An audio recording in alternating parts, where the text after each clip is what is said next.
دیکھیے میں یہ یقین نہیں کر سکتا کہ ان کی کوئی انپٹ نہیں ہے، حالانکہ وہ تسلیم تو نہیں کریں گے. میرا خیال ہے بھائی صاحب کے ساتھ بات چیت تو ہوتی ہوگی، غالباً مریم کے ساتھ بھی بات چیت تو ہوتی ہوگی، کچھ نہ کچھ تو ڈسکس کرتے ہوں گے.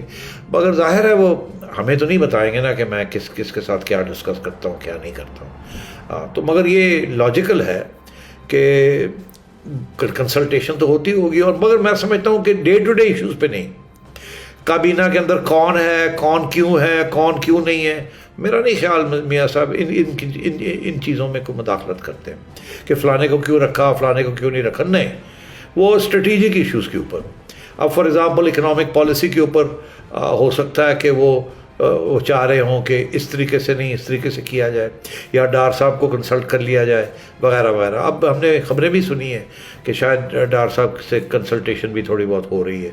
ظاہر ہے ڈار صاحب از اے ویری ایکسپیرینسڈ ہینڈ، اور ہر بندے کا اپنا سٹائل ہوتا ہے. اور ڈار صاحب نے اپنے زمانے میں بڑی اچھی مینجمنٹ کی تھی اکانومی کی، اور اب بھی ان کی ایک موقف ہے کس طریقے کے ساتھ آئی ایم ایف کو ہینڈل کرنا ہے، اسٹیٹ بینک کو ہینڈل کرنا ہے، اور وہ کافی انٹرویوز وغیرہ دیتے رہتے ہیں. تو میرا خیال ہے وہ کچھ بات چیت تو چلتی رہتی ہوگی.